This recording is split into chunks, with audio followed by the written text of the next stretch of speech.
Boa noite a todos, sejam todos muito bem-vindos. Vocês estão vendo a apresentação? Acabei esquecendo de perguntar, sim? Então tá bom. Sejam todos muito bem-vindos à nossa atividade do dia de hoje. Antes de darmos início às atividades, gostaria só de fazer algumas lembranças, né? O tempo previsto do total do evento é de 1h20. E para aprimorar a participação de todos, né, durante a apresentação, nós deixaremos os microfones fechados.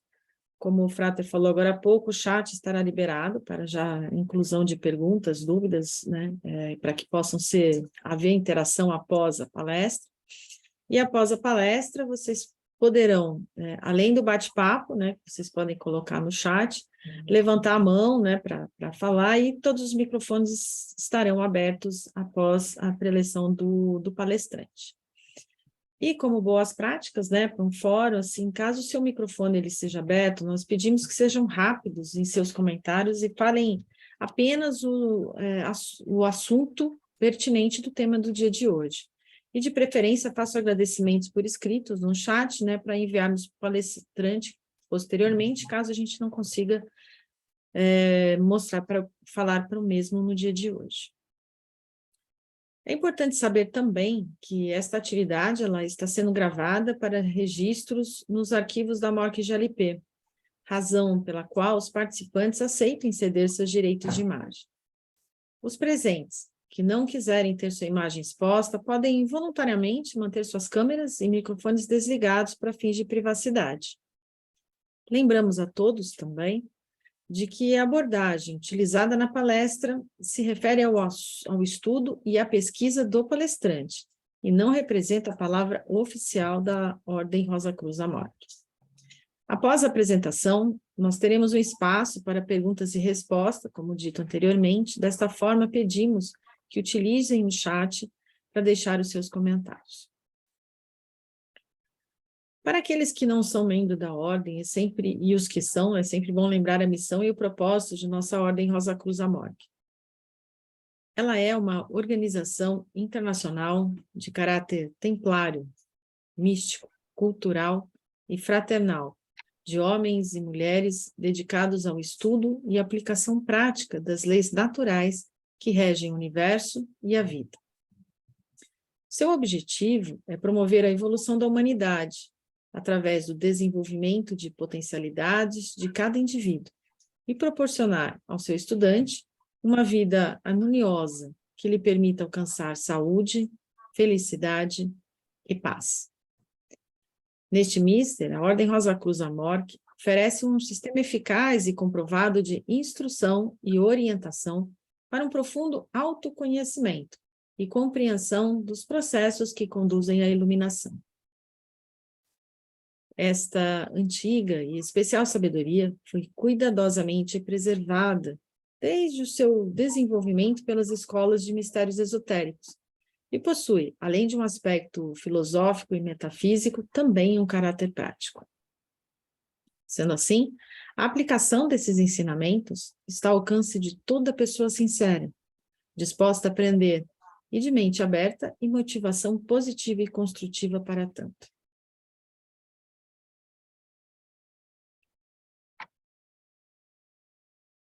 Neste momento, pedimos a todos os fráteres e sorores que fechem os olhos para fazermos a nossa invocação. Deus de nosso coração, Deus de nossa compreensão, abençoe este momento e nos torne receptivos às sublimes inspirações que possamos receber através desta palestra. Abençoa-nos com tua luz, tua vida e teu amor. Assim seja.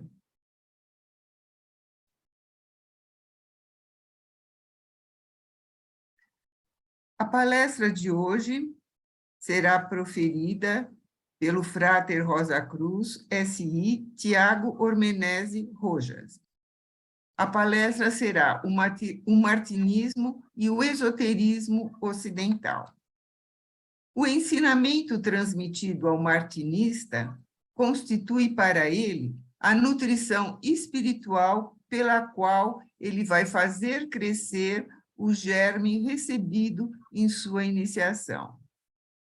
Dentre os assuntos tratados nesse ensinamento, contam-se principalmente o grande arquiteto do universo, o Adão Cadmon, a queda do homem, as origens da criação, o Templo de Salomão, a Sófia, a ciência dos números, os arcanos da Cabala, o Antigo Testamento, o Novo Testamento, os evangelhos apócrifos, o livro da natureza, o livro do homem, a missão do Cristo, os ciclos da humanidade, o mundo invisível, os anjos, o simbolismo celeste, a alquimia dos sonhos, a prece, a reintegração dos seres, etc.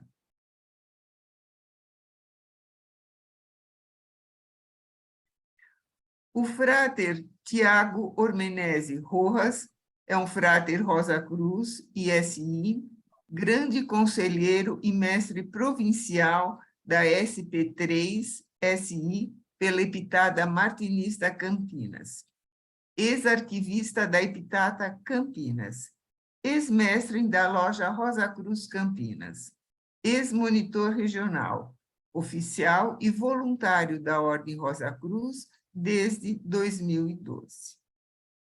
Então, a palavra agora com o fráter Tiago. Muito obrigado.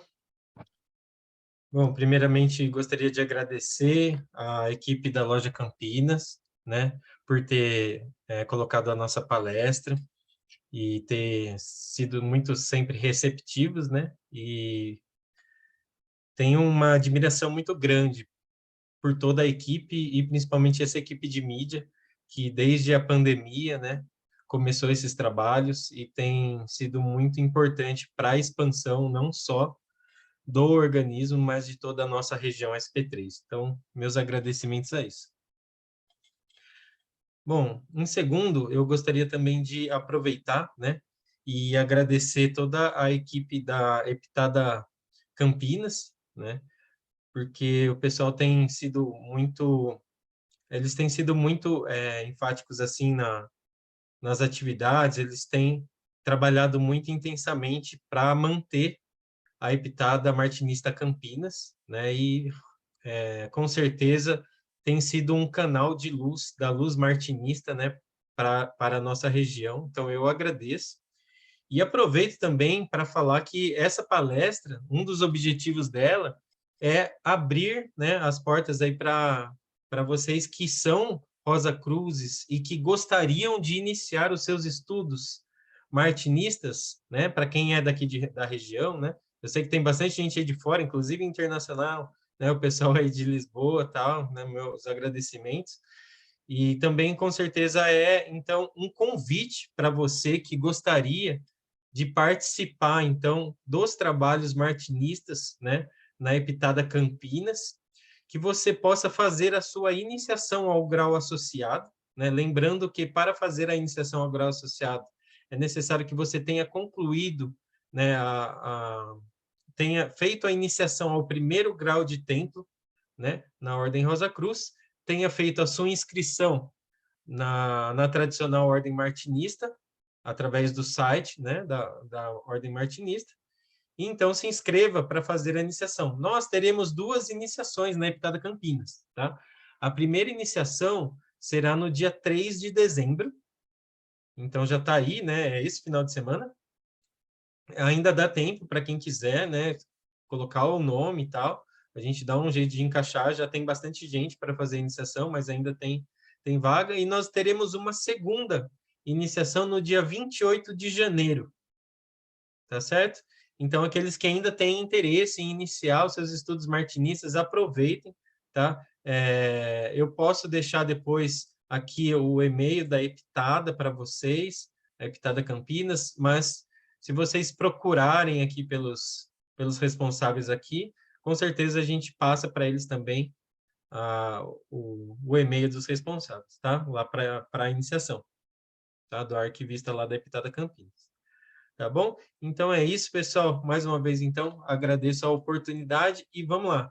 Para começar essa história, eu quero primeiro falar de uma grande conquista, né, que a gente tem aqui para a nossa região, e depois eu vou contar a história de onde começou essa conquista, tá? Então, a grande conquista é que na semana passada, né, para quem não conhece o Frater Rude, muita gente aí eu vi que é da Epitada São Paulo, né, o pessoal que já é martinista também. O Frater Rude é o responsável da Grande Epitada, né, lá na GLP tem a Grande Epitada e o Frater Rude é o responsável, então nós recebemos a aprovação, né, da Grande Epitada, da GLP, do Frater Hélio, para a abertura de um novo organismo afiliado na nossa região, que é o Atrium Martinista Sorocaba. Então, essa é uma grande conquista para nós, é mais uma abertura, é mais um ponto de luz aí na nossa luz martinista, né? E uma oportunidade para aqueles organismos que estão próximos de Sorocaba, que é o caso de Salto e Itapetininga, darem sequência nos seus estudos e também começarem os estudos martinistas né, na nossa região mais próximos ali, né, de Sorocaba. Então, onde começa essa história, pessoal? Vou começar aqui para vocês, vou compartilhar minha tela.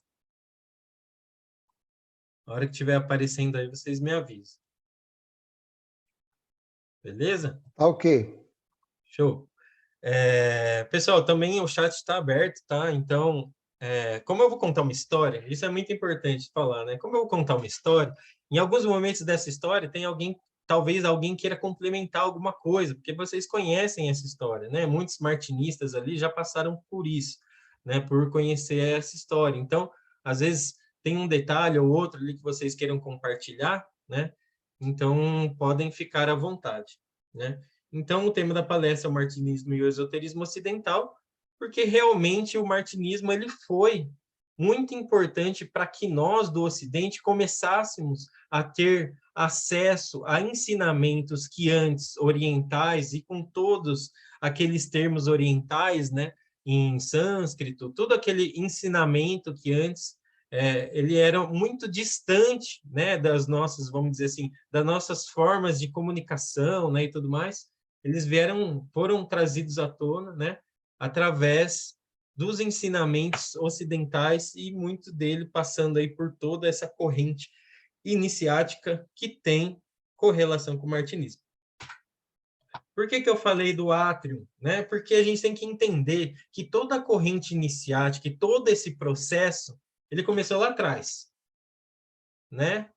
Então, para que a gente conseguisse essa conquista, lá em 1740, entre 1740 e 1800, a gente teve um período lá na França onde existia conflitos de ideias, né? Acho que essa fase pré-revolucionária, né, na França, ele mostra muito para nós que nesses momentos em que a humanidade, né, ela está passando por transformações, né? Eu acho que nós estamos vivendo um momento desse agora, muitas grandes almas, né? Elas encarnam e elas realizam obras incríveis, né? Então, esse momento, né, que foi muito importante porque foi um questionamento, né, da forma como a monarquia estava organizada e como ela geria até toda a França ali naquele momento, como que estava sendo gerido, né, aquele país naquele momento, né? A gente teve guerras, né? Então, até um conflito, que é essa Guerra do Sete, né, que foi com a França e a Inglaterra, né? Então, assim, era uma forma deles tentarem buscar um reposicionamento ali da Europa, né, da França, naquele momento de declínio, né? Então, assim, muitas coisas acontecendo e toda, vamos dizer assim, a parte iluminista, né? Todos aqueles grandes pensadores, eles estavam colocando as suas opiniões sobre aquilo, escrevendo sobre aquilo. Foram feitas muitas assembleias, foram feitas muitas reuniões por parte né, de todos aqueles intelectuais daquele momento, né? Então foi colocada a Declaração dos Direitos do Homem e do Cidadão, né? E muitas outras escritos, né? Então, Saint-Martin ele teve nessa o privilégio de nascer nesse momento de tanta transformação e ser ali um marco, né, naquele meio. Então, ele assistiu esse rei Luís XV, né? Inclusive, ele se refere na obra do Crocodilo, porque ele era realmente aquele materialista, né, que não conseguia enxergar os aspectos humanos daquele momento, e com certeza foi um declínio da monarquia francesa ali, né? Sem dizer que, né, que aí vocês estão vendo na apresentação, o Saint-Martin ainda conviveu, né, com vários cientistas, vários intelectuais daquela era, né, que foram muito importantes para estabelecer o conhecimento como a gente tem hoje aqui no Ocidente, tá?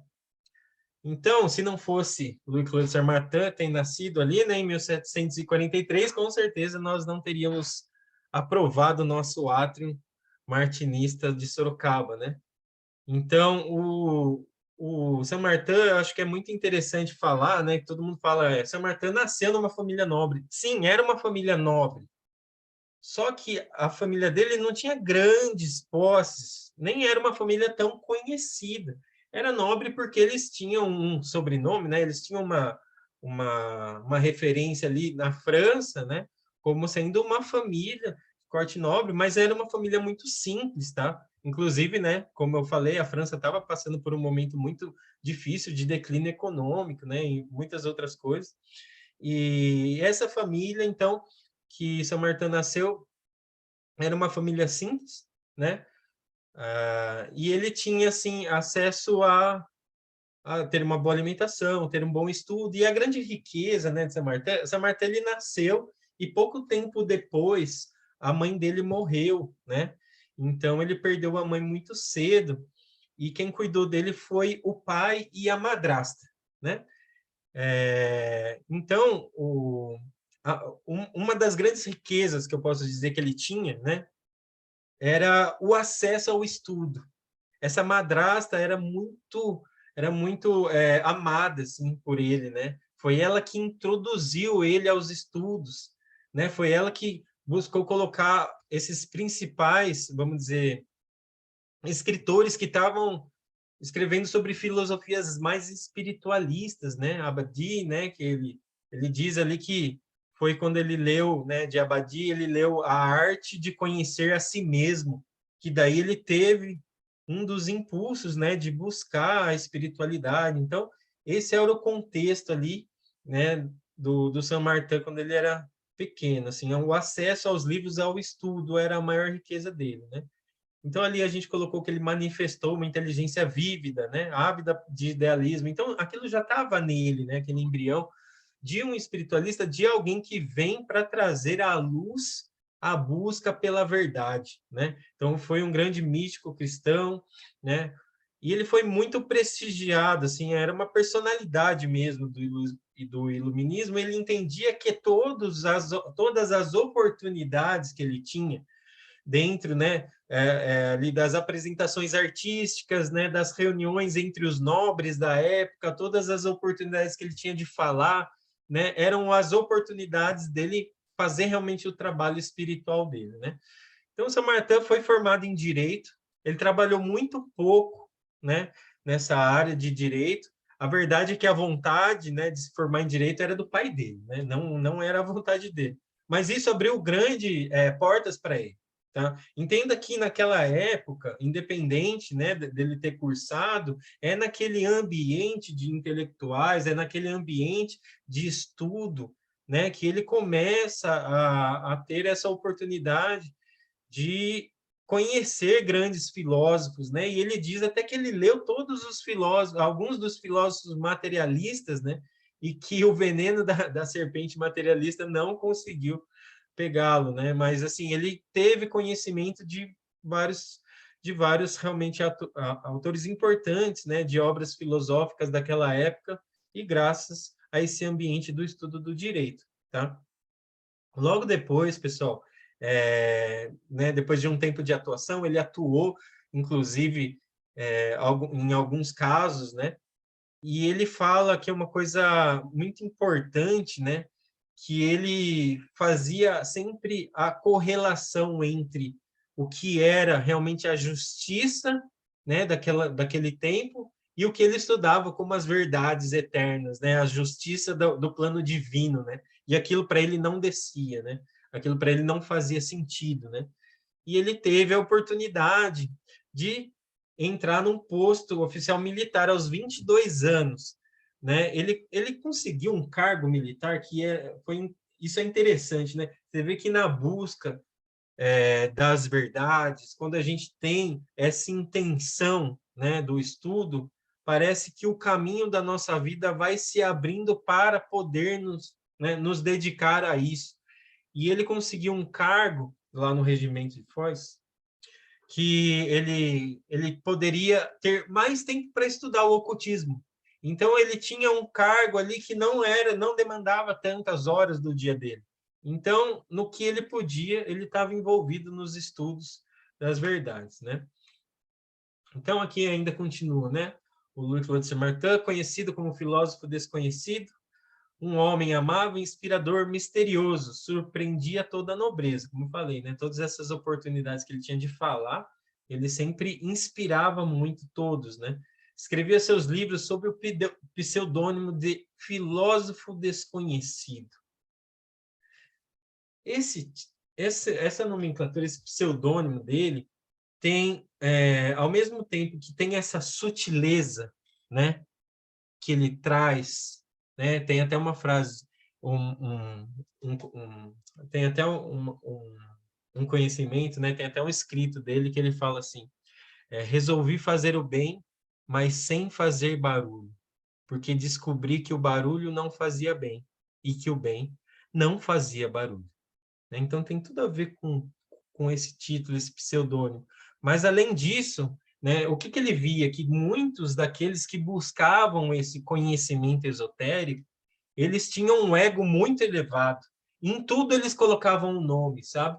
Então, um dos malefícios mesmo, né, desse envolvimento com a intelectualidade, principalmente ocultista, né, que a gente sabe que né, essa busca pela verdade nos torna, às vezes, muitas vezes, muito influentes, importantes, né? E em vez dele colocar o nome dele como sendo uma tônica ali, ele preferiu usar um pseudônimo e se manter no silêncio. Então, isso é bonito da parte dele. Lembrar também, né, depois a gente vai falar dos dois principais instrutores, né, de São Martin, mas lembrar que do seu segundo instrutor, né, que é Jacob Boehme, ele foi o tradutor das obras, né? Esse foi um trabalho que ele fez, né?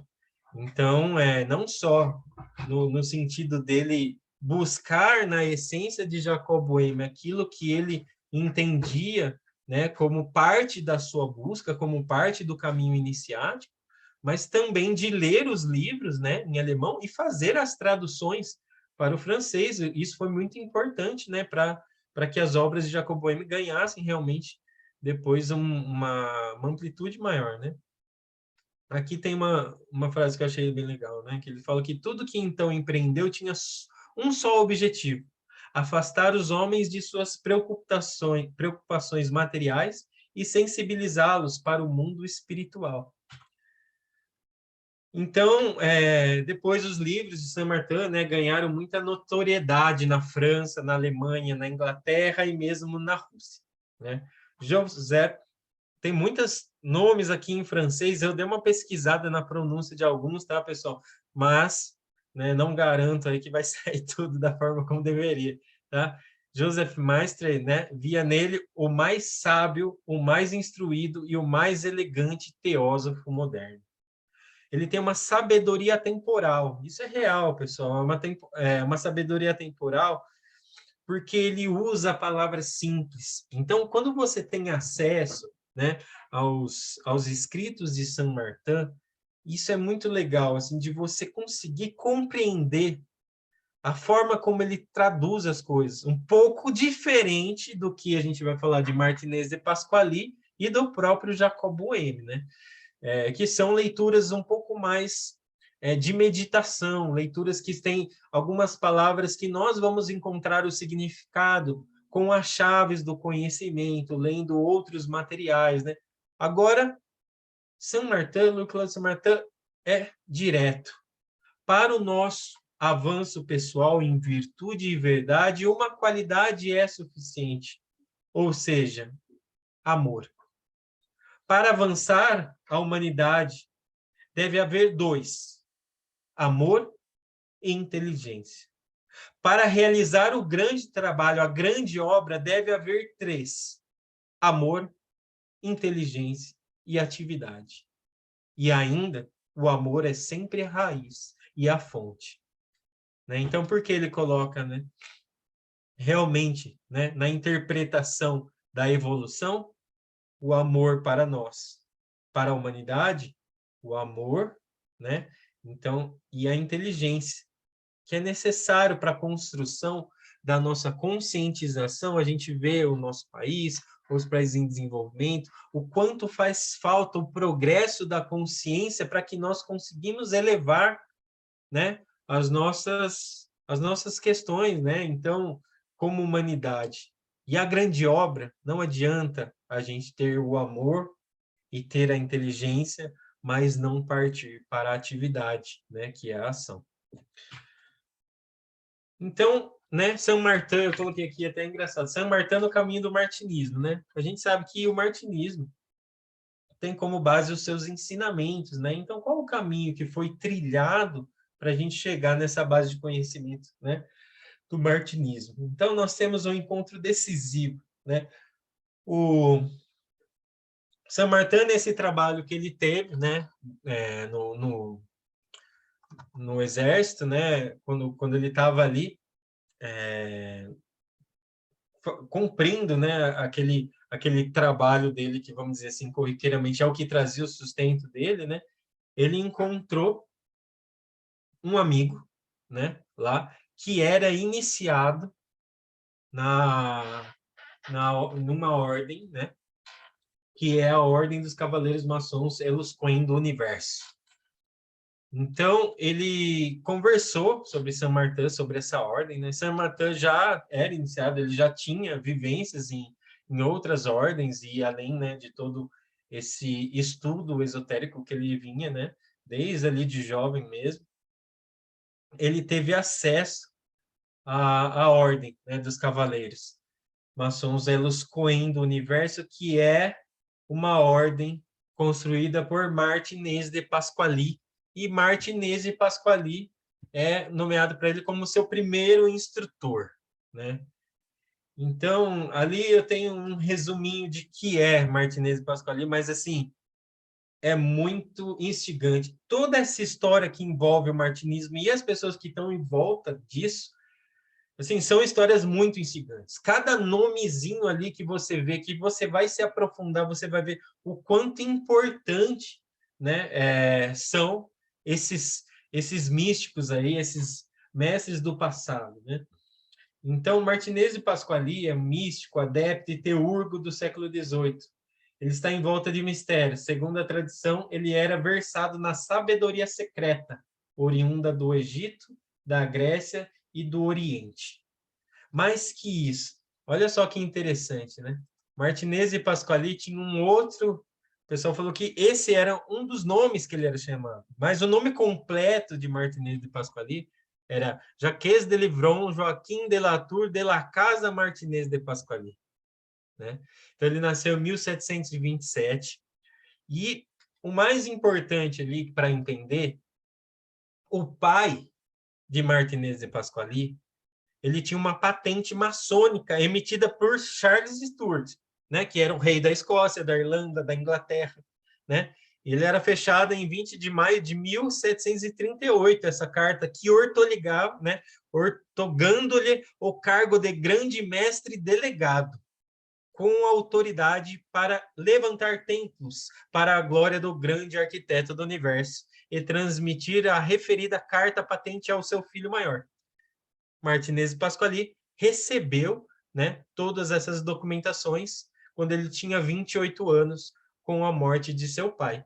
Então, ele tinha uma carta autorizando ele a abrir lojas maçônicas, né? Então, isso é uma dos quesitos ali, que são importantes.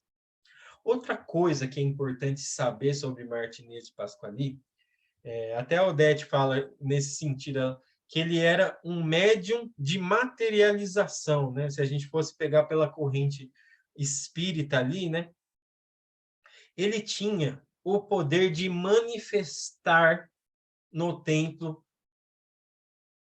a coisa, né? Manifestar realmente atos espirituais, seres espirituais apareciam e eram possíveis de serem vistos, né? Então, Martinez de Pasquali, ele era surpreendente. Ele, assim, nas obras, né, e tudo mais que ele fazia, ele era surpreendente.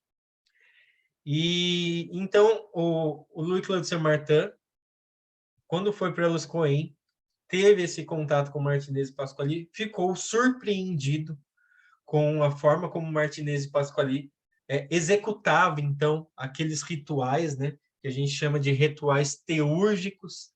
Lá ele conheceu também Jean-Baptiste Villermoz, né, que se tornaria logo um grande amigo, eles trabalharam muito juntos.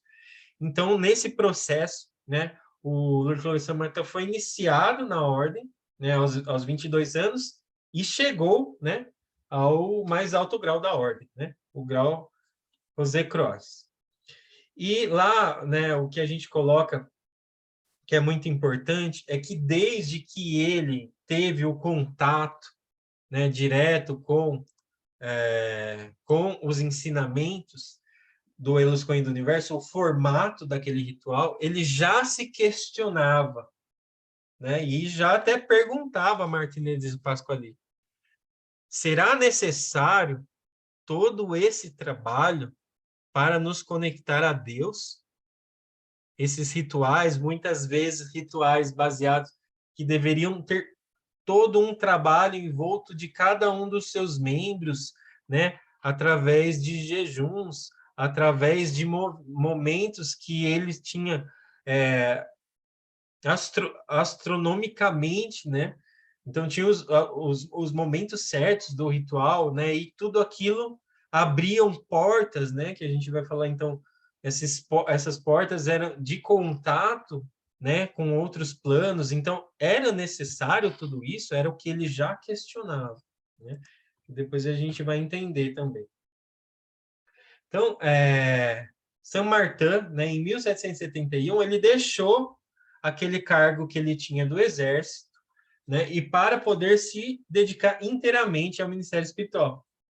Então, o que ele passou a fazer a partir dali? Ele falou, ó, não vou mais, né, ter que trabalhar, né, nesse cargo, mesmo que ele tinha muito tempo para estudar, ele gostaria de focar totalmente. Então, ele foi trabalhar como secretário pessoal de Martinez de Pasquali. Tá? Então, ele trabalhou diretamente com o mestre. Tá? E também, né, como eu disse, conheceu Jean-Baptiste Villermoz, e eles trabalharam muito tempo depois, revendo os rituais de Martinez de Pasquali, né, e criando até outros rituais baseados.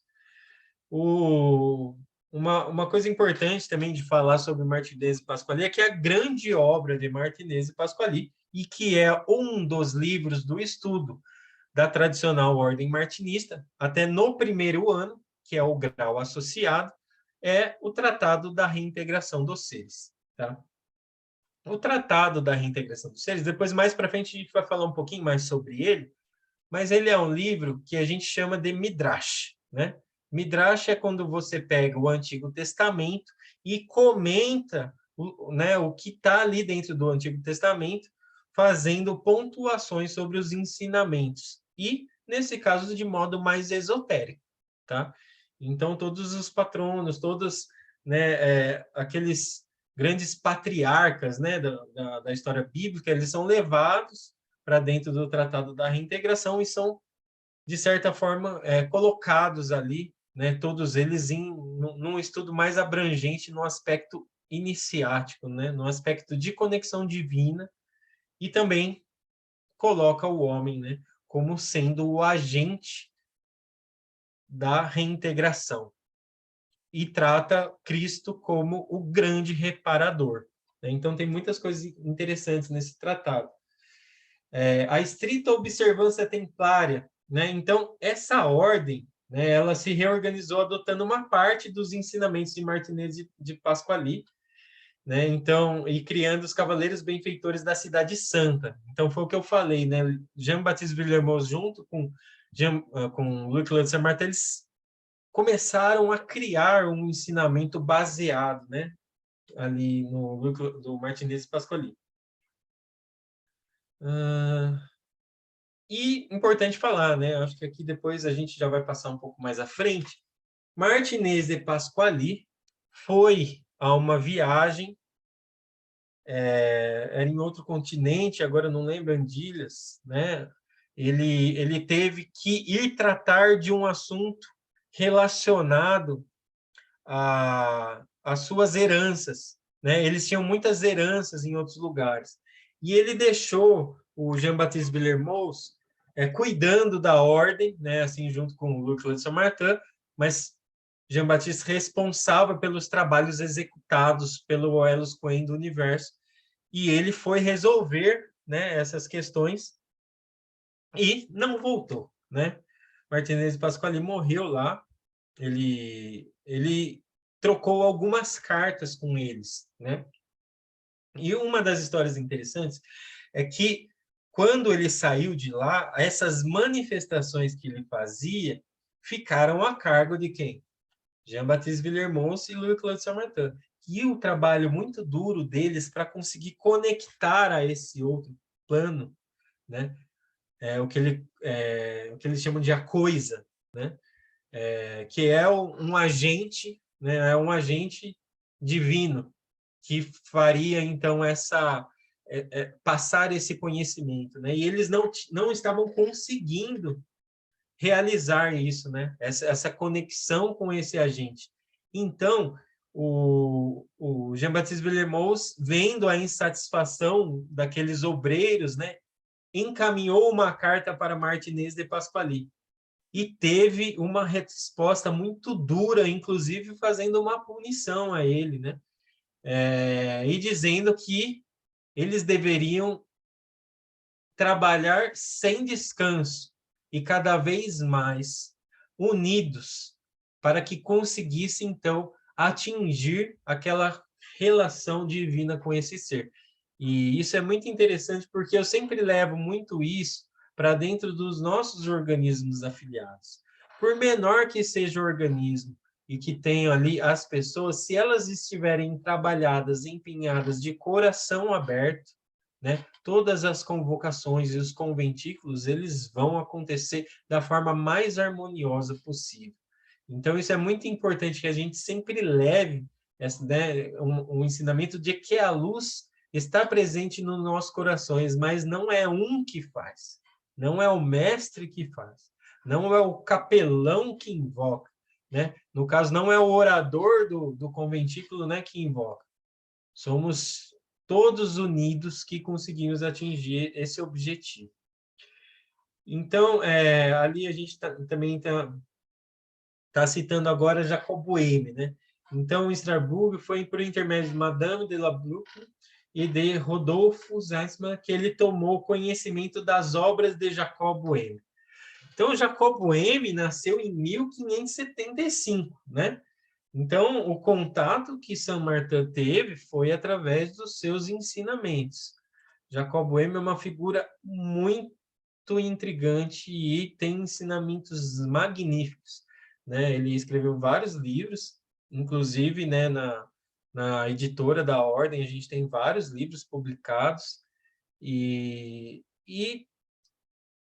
Saint-Martin trata ele, então, como sendo o seu segundo instrutor, tá? O Jacob Boehme, ele passou por muitas experiências místicas na sua juventude, né? Culminando em uma epifania no ano de 1600, que teria lhe revelado a estrutura espiritual do mundo, assim como as relações entre o bem e o mal. Na época, ele decidiu não divulgar sua experiência e continuou trabalhando como sapateiro da cidade de Gortz, né, na Silésia, né, constituindo a família e tendo 4 filhos. A gente sempre fala do sapateiro, né, e ele tinha esse cargo de sapateiro. Naquela época, em 1500, né, se a gente pensar nessa profissão, era uma profissão muito renomada, né? Como um designer de moda hoje, né? Os sapatos eles eram feitos de forma muito personalizada, né? Então tinha todo um trabalho artesanal ali, né? Todo um trabalho dele. Então ele tinha essa profissão e até Louis-Claude Saint-Martin, numa das colocações dele, eu não me atrevo, né, a amarrar os calçados, né, desse sapateiro, que é assim, ele tinha uma admiração tão grande, ele sabia da profundidade dos seus ensinamentos, né? Então ele tinha muito respeito por Jacob Boehme. E Jacob Boehme em 2010 ele teve, desculpa, 1610, né? Ele teve uma outra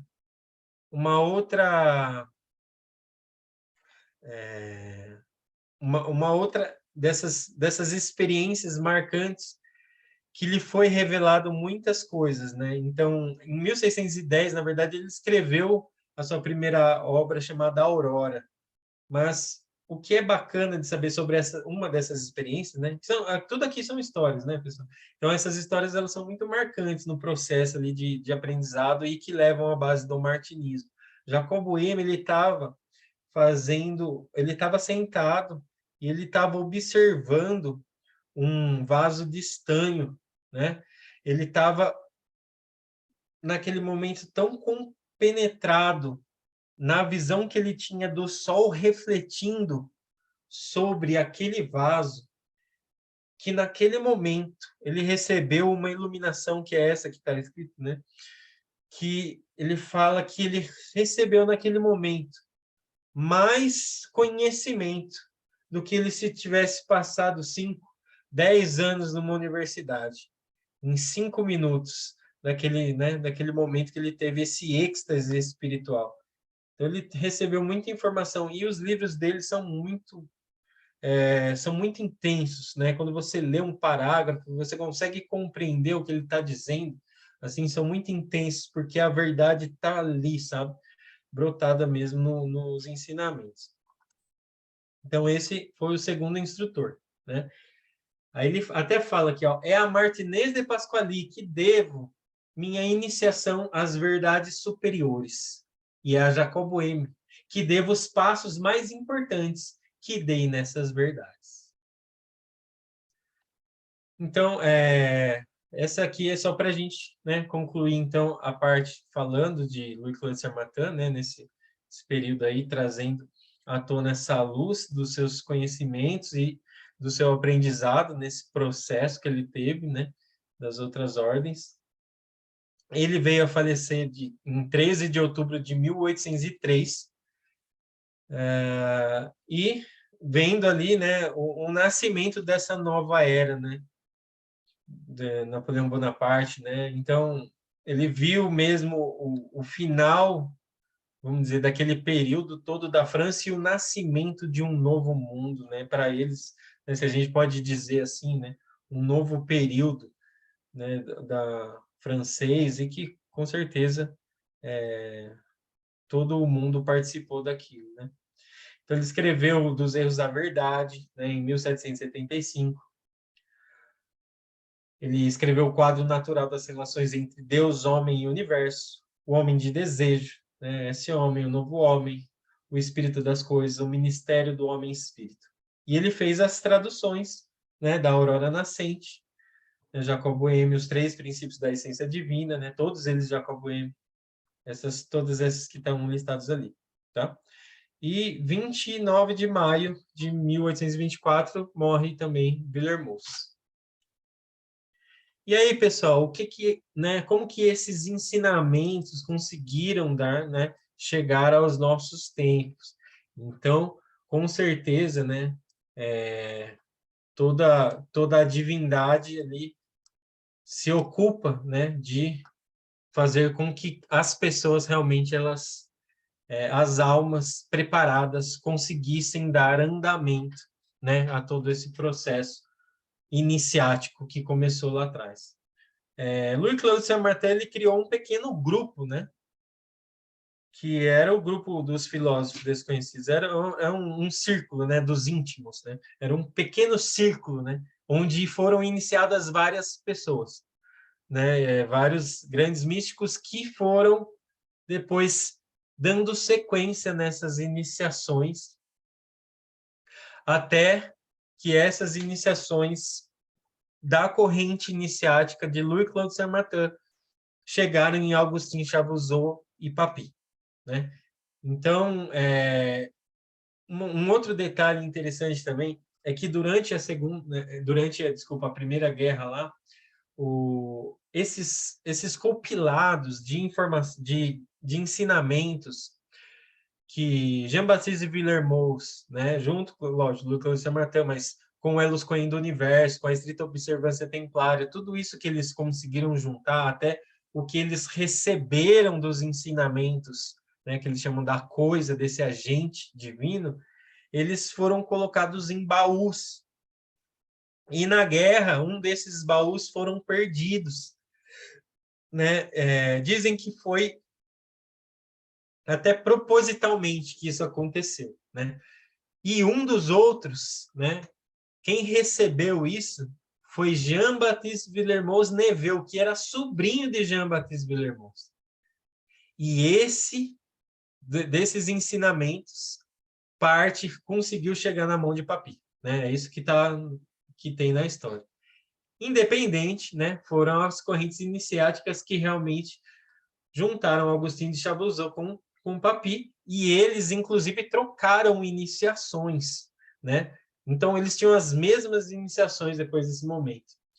E em 1891, eles formaram um Conselho Supremo, composto de 21 membros, né? Então, eles reorganizaram né, para criar a ordem martinista, todos esses ensinamentos. Né? E Papy foi eleito o primeiro presidente desse conselho. É importante dizer, né, que esse grande místico, né, ele deixou muitos livros, ensinamentos, e ele trabalhou incansavelmente, né, até que realmente ele perdeu sua vida, né, na Segunda Guerra. Papy era um médico, né, então ele trabalhou na guerra como médico, mas ele era brilhante na sua organização. Ele era uma pessoa muito organizada. E sempre aqui, quando eu lembro da persona, né, dessa persona dele, eu penso nos organismos afiliados e penso em todas as hierarquias que estão no organismo afiliado, a importância de ter alguém que saiba organizar as informações, as atividades, né, que consiga ter energia para colocar nisso, assim como Harvey Spencer Lewis, né, o Ralph Lewis, né, o Papy também tinha uma energia muito grande, assim, então ele a partir dos seus esforços, né, ele cresceu a ordem martinista, né? Então a ordem martinista chegou em diversos países, né? Então ele tinha essa liderança e ao mesmo tempo esse processo de organização, né? Então assim foi muito importante que ele conseguiu realmente dar essa expandida na ordem martinista, né? Então, sua brilhante, infatigável direção, a ordem cresceu rapidamente e, por volta de 1900, contava com centenas de membros ativos na maior parte dos países do mundo. Papy tornou-se rapidamente uma autoridade em matéria de martinismo e suas obras constituem uma fonte preciosa de informação para os martinistas e todos aqueles que se interessam pela tradição judaica cristã. Então, isso é bem importante, porque foi o período onde, né, ele conseguiu dar, foram perpetuados os ensinamentos do Louis-Claude Saint-Martin, tudo que já vinha, né, com ele, Jacob Boehme, Martinez e Pasquali, então o tratado, os livros de Saint-Martin, a forma como ele colocou no círculo dos íntimos, eles tinham um estudo, né, de todas aquelas iniciações que estavam todas relacionadas, e ele com Agostinho Chavuzot conseguiram, né, vamos dizer assim, usar daqueles ensinamentos, de tudo aquilo que eles tinham para realmente criar a ordem martinista, né? E depois, então, Papy, né, ele realmente morreu na guerra. E Auguste Chabuzot, né, depois eles conseguiram reorganizar, depois da guerra, todo aquele momento, Auguste Chabuzot já estava bem velho, né, bem velhinho, e ele ainda tinha todo aquele conhecimento para passar adiante, né, o que foi ali realmente os ensinamentos martinistas. Então, ele foi eleito o grande mestre, né? Foi reformulada e dado o nome de tradicional ordem martinista para fazer referência à tradicionalidade dos ensinamentos e das iniciações martinistas, né? Tem uma pergunta ali, né? Tem algo que possa saber sobre a prática martinista judaica cristã? A verdade é que todos os ensinamentos martinistas, eles têm essa origem, né? Então, desde de Saint Martin, né, que coloca sempre, né, a missão de Cristo, que ele coloca realmente, né, o grande reparador, como ele coloca, assim como Jacob Boehme tem um respeito muito grande. Então, tem essa questão da cristã, né, assim como o Tratado da Reintegração é um midrash, que trata, né, de colocar o que tem dos conhecimentos baseados no Antigo Testamento. Então, ela é uma ordem que vem dessa base do conhecimento judaico-cristã. Tá? O martinismo é uma ordem judaico-cristã. Né? Ele tem essa base. Né? Então, em 1932, né, o Augustin Chabuzot já estava envelhecendo e deixou Victor Emmanuel, né, para ser, então, o cargo de grande mestre. Com a morte dele, em 1938, foi novamente Augustin Chabuzot quem se tornou o grande mestre. Então, voltou para ele, né? E Augustin Chabuzot, ele tinha, né, provindo dessa linhagem interrupta, né, desde Louis-Claude Saint-Martin, e serviu até então como grande mestre e presidente do Conselho Supremo até a sua transição, no dia 2 de janeiro de 1946. E Ralph Lewis, né, o imperator, então, naquele momento da morte, né, ele foi iniciado na tradicional ordem martinista em 1939. Então, ele estava já naquela mesma corrente iniciática. Então, o que chegou para Ralph Lewis era exatamente, né, a gente tem até um mapa, né, das correntes de todos aqueles que foram iniciados, e isso a gente aprende inclusive no martinismo, toda essa história, né? O que eu estou narrando aqui para vocês, a gente tem isso na Luz Martinista, que é um documento da AMORC, né, que é um documento da tradicional ordem martinista atual, que conta essas histórias, talvez um pouco mais resumidas, sem, né, todos esses detalhes, mas é como aconteceu para chegar realmente, né, no Ralph Lewis, e que foi como a ordem conseguiu ser perpetuada, né? Vamos imaginar que a tradicional ordem martinista naquele momento ela não tinha corpo, né, para se manter, para abrir novos organismos, para manter os ensinamentos sendo despachados, aqueles ensinamentos todos sendo impressos, né, sendo passados, lembrando, né, que o martinismo é uma ordem que passa os ensinamentos de forma oral. Então, tudo isso tinha que ser organizado, né, até por uma criação de um organismo afiliado, e tudo isso, essa estrutura, a AMORC tinha. Né? Então, a AMORC foi essa patrocinadora, foi essa fonte que permitiu com que a tradicional ordem martinista se mantivesse. Tá? Então, ele foi iniciado ali antes, né, mesmo da transição de Augustin Chabuzot. E tudo isso, pessoal, é muito importante saber que todos esses ensinamentos eles foram à luz do que a gente chama do esoterismo ocidental.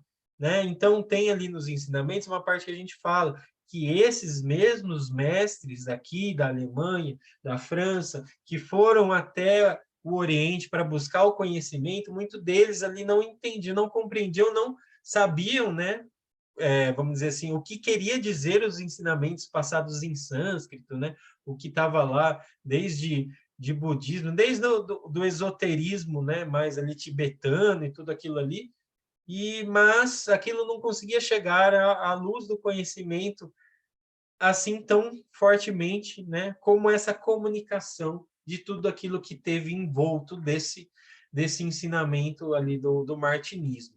Então, isso foi muito importante. E olha que interessante, a maioria dos historiadores confirmam que foram membros martinistas dos diversos segmentos proeminentes como das figuras do mundo esotérico, como Papi, Arthur Edgard, né, Eliphas Levi, que, nossa, é muito importante para o esoterismo ocidental, Margaret Peake, desculpa a minha pronúncia, tá? Eu não sou bom nisso mesmo.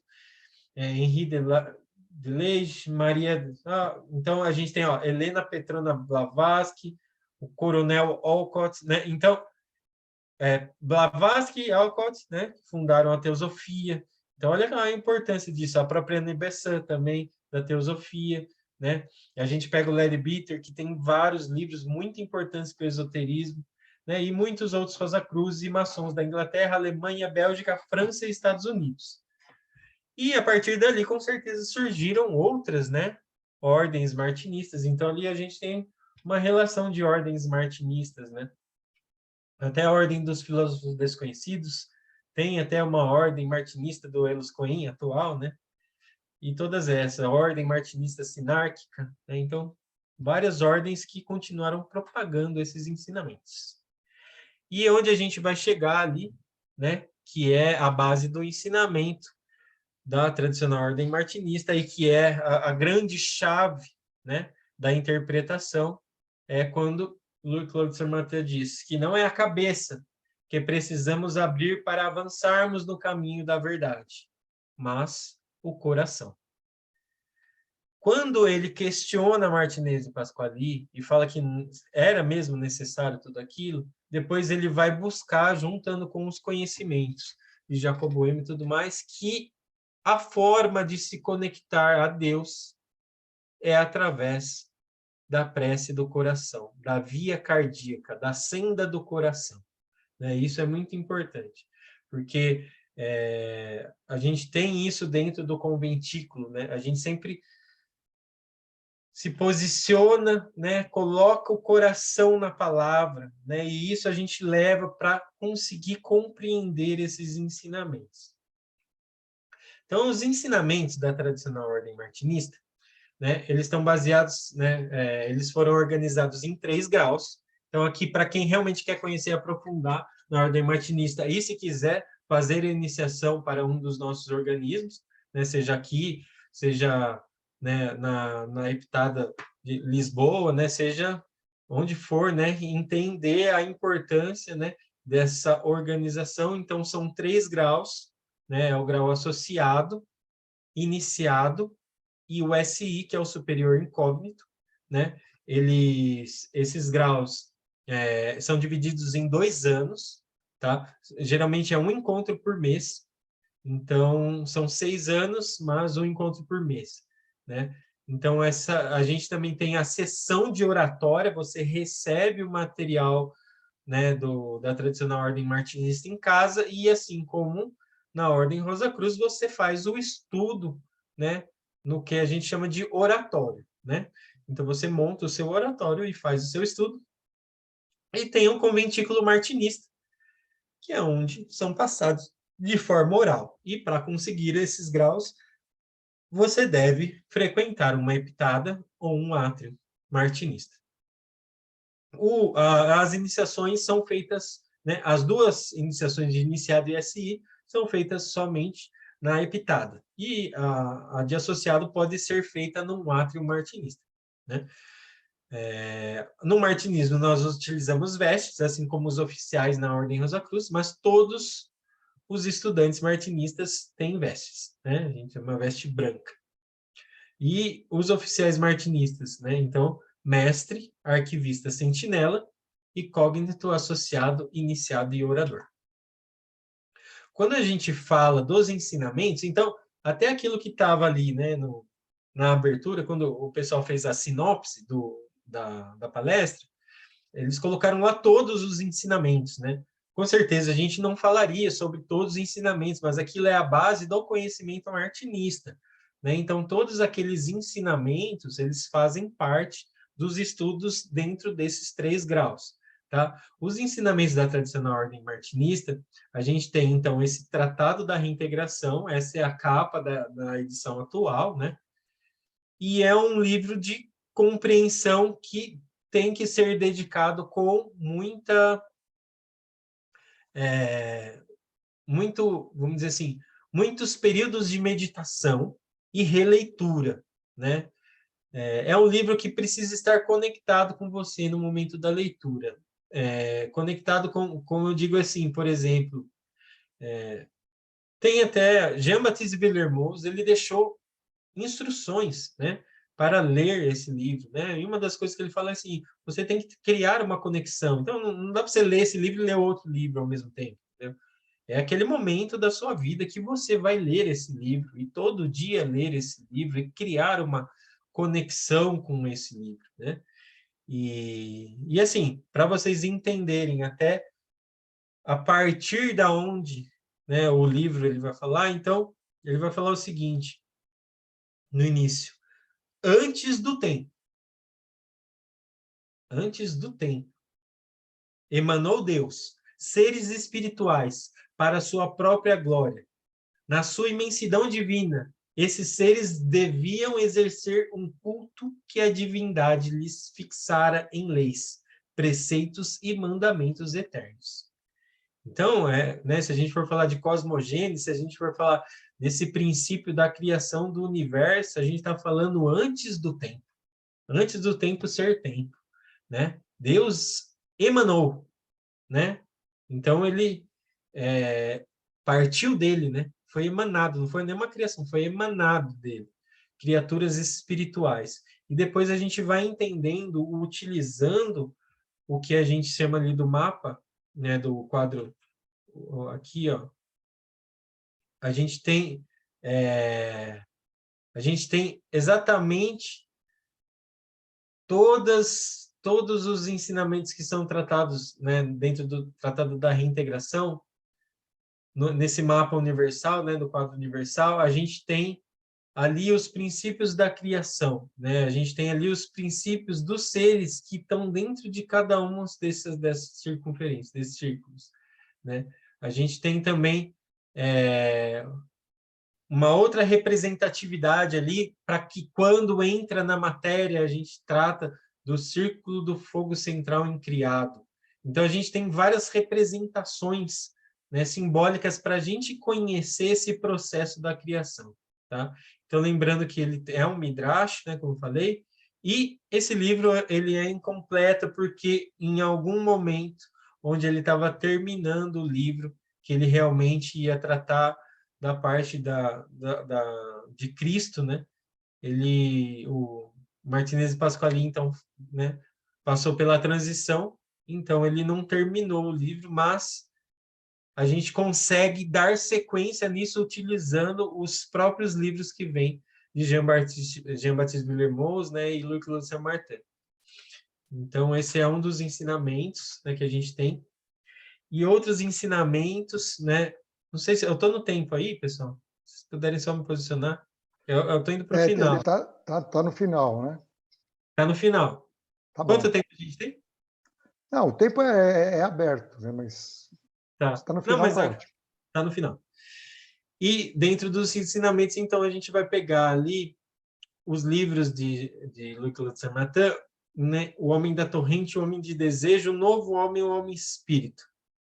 Isso é muito legal, porque quando a gente fala do Homem da Torrente, a gente pensa naquele ser humano que ele está perdido, que a gente fala na floresta dos erros, né? Ele está ali, muitas vezes as coisas que acontecem no cotidiano, na vida dele, parece que atrás de outro dar de cara com uma árvore, sabe? Parece que a coisa não flui, não, porque ele está nessa floresta dos erros que é a materialidade, é a falta da compreensão da espiritualidade, da sua alma, do caminho da verdade, né? Então ele passa por muitos desajustes na sua vida e até o momento que ele decide ir à busca da verdade, né? Que ele se torna realmente um buscador, né? E esse buscador, ele coloca dentro dele um desejo infinito de alcançar a divindade. E esse desejo faz com que ele se torne um homem de desejo. E esse homem de desejo vai buscar através dos ensinamentos, ele vai buscar através das suas práticas, ele vai buscar através da iniciação e, né, das suas vivências espirituais, todo o caminho até o momento que ele compreende que ele se tornou um novo homem, né? E esse novo homem, ele instrui, esse novo homem busca novos ensinamentos, esse novo homem vai, então, complementar através do serviço, né, a busca de um crescimento para se tornar um homem espírito, né, que realmente seria ali o iluminado, né? E todos esses temas são tratados em livros separados por Louis-Claude Sermontin, e são livros magníficos, né, que valem muito a pena, porque faz parte do crescimento espiritual nosso. A verdade não exige mais do que fazer aliança com o homem, mas ela quer que seja com um homem puro, sem nenhuma mistura com qualquer coisa que não seja fixo e eterno com ela, né? Esse puro é o nosso compromisso com o conhecimento, a verdade e a luz, né? No caso aqui, a luz martinista. A gente tem dentro dos ensinamentos o livro do homem, né? Então, o homem, cada uma dessas páginas é um tema de estudo dentro de um dos conventículos martinistas, né? E são magníficos, magníficos o livro do homem. Segundo o Sermontin, o ser humano é o único livro escrito pela mão de Deus. É nele que estão escritas todas as leis do universo, pois todas as verdades importantes e fundamentais existem em todos os seres humanos antes de existirem em algum livro. O conhecimento só é então acessível pela introspecção, isso é, pelo retorno ao centro do ser, ao coração, a propósito. Então, aqui ele resume, né? E ele até diz no começo da sua busca espiritual, o Saint Martin diz que ele precisava apenas saber que existia, então, um Criador e existia a sua alma. A partir disso, ele já é suficiente para fazer essas conexões. A busca do conhecimento é um complemento. Então, o que ele fala aqui, a tradução do conhecer-te a ti mesmo já é a chave para chegar a todas essas leis, né? Então, o homem realmente é o primeiro e único livro, né, escrito pela mão de Deus. O coração é o órgão e o local para onde convergem todas as faculdades e onde elas manifestam sua ação. E como essas faculdades dizem respeito a todos os reinos que nos constituem, seja o corporal, o espiritual e o divino. O coração é o lugar de encontro e a expressão contínua da alma e do espírito. Então, a gente vai tratar a senda cardíaca, né, a via cardíaca, né, dentro dos ensinamentos, dentro dos conventículos, né, inclusive, esse assunto ele leva vários conventículos, né, e a gente vai buscar, então, através da prece, né, a gente aprende a fazer essa prece do coração. Nós temos experimentos dentro dos conventículos, além dos ensinamentos dos próprios manuscritos que são lidos nos conventículos, e um ritual que faz toda essa harmonização e essa conexão, né? Então, baseados em tudo aquilo, né, que Papi e Agostinho Chabuzot trouxeram desde a corrente iniciática de São Martin. Então, o conventículo é uma experiência marcante desde o começo, né? E quanto mais você frequenta o conventículo, e cada conventículo de cada grau tem as suas peculiaridades, e cada vez que você revê um conventículo, seja novamente como um estudante, seja como um oficial, todo aquele ar, né? Toda aquela essência que a gente tem ali manifestada pelo próprio ritual, ele faz com que você abra essa porta do coração.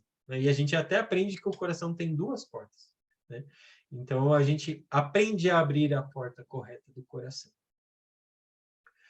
A única iniciação que prego e que procuro com todo o ardor de minha alma é aquela que nos permite entrar no coração de Deus e fazer entrar o coração de Deus em nós, para aí fazer um casamento indissolúvel, transformando-nos no amigo, irmão e esposa do divino reparador. Não existe outro mistério para chegar-se a essa santa iniciação, a não ser este: penetrar cada vez mais nas profundezas de nosso ser, até aflorar a viva e vivificante raiz. Porque então, todos os frutos que devemos portar, segundo nossa espécie, irão se produzir naturalmente em nós e fora de nós, como aqueles que vemos nascer em nossas árvores terrestres, porque são aderentes a sua raiz particular e porque não cessam de sugar o seu sumo. Deu para compreender que o resultante das nossas ações, das nossas palavras, dos nossos pensamentos, é esse casamento, é essa iniciação que nós vamos fazer com o divino reparador.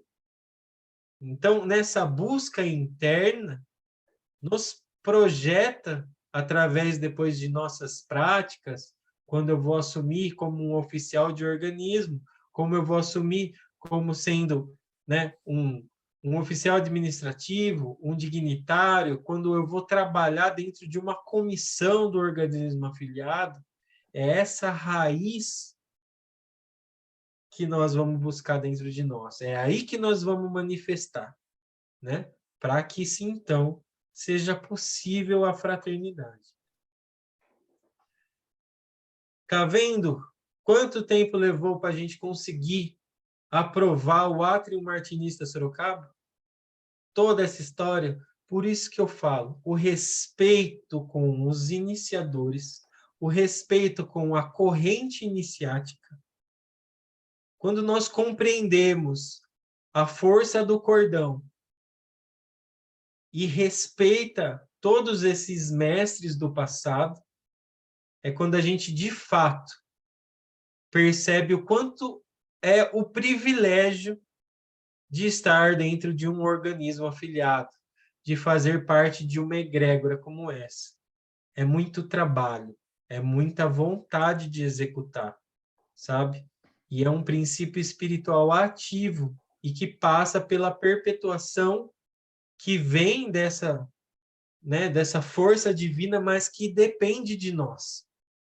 Então, quando a gente pega um cargo para assumir, a gente coloca o coração naquilo, sabe? Para fazer com que se execute. E o que eu posso dizer é que a consequência, né, desse esforço de vários irmãos martinistas que aqui estão presentes, né, que participaram da própria Epitada Martinista Campinas, é que nós formamos um novo organismo afiliado. E aqui eu faço a pergunta: és martinista? E é isso, pessoal. Eu queria agradecer a oportunidade. Essas são algumas das fontes aí da apresentação. Nós que agradecemos a brilhante apresentação. Agora eu vou abrir os microfones se alguém quiser falar alguma coisa. E se quiser fazer pergunta, o chat está ali.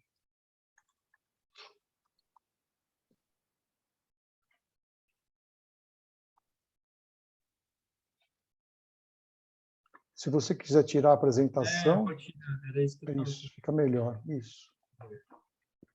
Aí a gente consegue visualizar quem levanta a mão. Legal. O Daniel Gomes está fazendo uma pergunta aí. Você podia responder? Posso responder. Daniel, para você se inscrever na Ordem Martinista, né? Então, o primeiro passo realmente é que você tenha alcançado, né, o primeiro grau de templo, né, dentro da Ordem Rosa Cruz.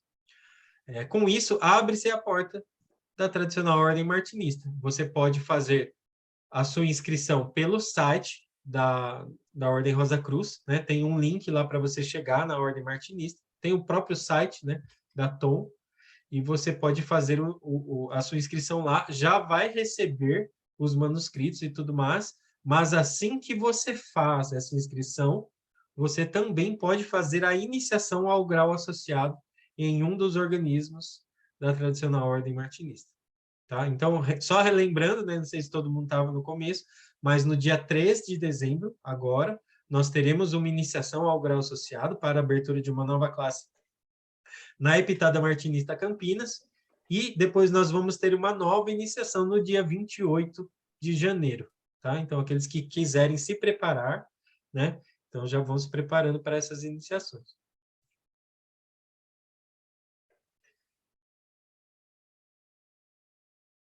Valeu, Daniel. Mais alguma pergunta? Saudações, irmã Lígia. Sou associado com todas. Mudando para Sorocaba, aí, ó. Mais um lá para o Átrio Martinista. Olha lá. Muito obrigado, Frater. Fico feliz. Olha, a gente vai precisar daquela mão na massa, né? Das pessoas que vão ajudar a trabalhar nesse átrio.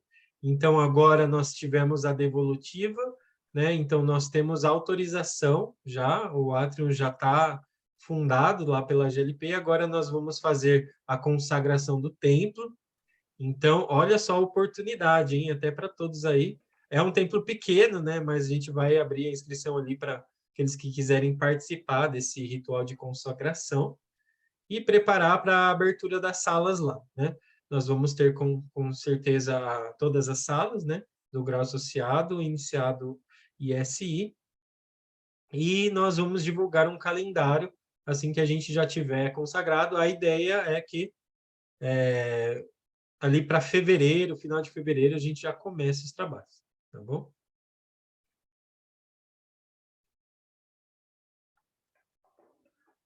Bom, pessoal, vamos partir para o encerramento, então.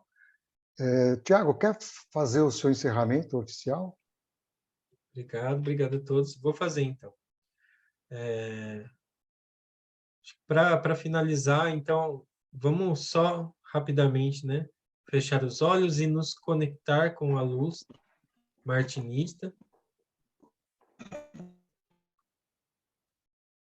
Que todos os mestres da nossa corrente iniciática possam estar presentes neste momento conosco e nos abrilhantar com suas luzes, nos preparar para as nossas iniciações internas, para as nossas iniciações em nossos templos, e toda a corrente iniciática das nossas ordens, Amor, Ki, Tom, possam nos possibilitar a conectar com este Deus interno que está disponível para todos nós através da senda cardíaca. Que a sagrada luz da sabedoria divina nos ilumine sempre. Amém. Amém. Pessoal, permaneçam ainda com os olhos fechados e acompanhem-me mentalmente. Fonte eterna de tudo o que existe, envia a esse que te busca o Espírito da Verdade, para que o aproxime para sempre de ti. Que o fogo desse Espírito consuma até o último vestígio do antigo homem e, após tê-lo consumido, faze daquela massa de cinzas um novo homem, sobre o qual tua santa mão não desdenhe verter tua santa unção. Que a vida universalmente una transforme todo o meu ser na unidade de tua imagem, meu coração na unidade do teu amor, minha ação numa unidade de obras de justiça e meu pensamento numa unidade de luzes. Sim, Deus de minha vida, só em ti posso encontrar a existência e o sentimento de meu ser. Graças te sejam dadas, Deus de paz e de amor, por um SI. Vocês sabem qual foi?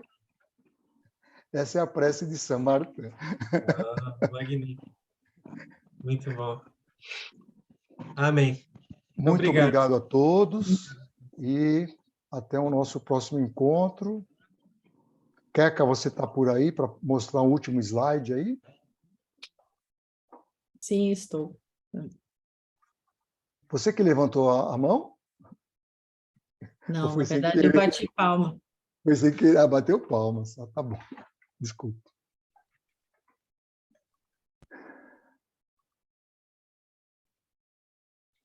Então, pessoal, só para terminar, no dia 6/12, a última atividade desse ano é estudo de mensagens Rosa Cruzes com o tema Pode o místico enriquecer? Mais uma vez, muito obrigado a todos. Até nosso próximo encontro. Boa noite. Paz Tiago, mais profunda. uma vez, muito obrigado. Foi muito bacana a sua palestra. Eu gostei demais. Muito obrigado. E sinceramente mesmo. Porque você fez um apanhado muito bacana. Legal. É difícil, porque o tema é extenso, né? Então, você conseguiu fazer uma compilação legal. Legal.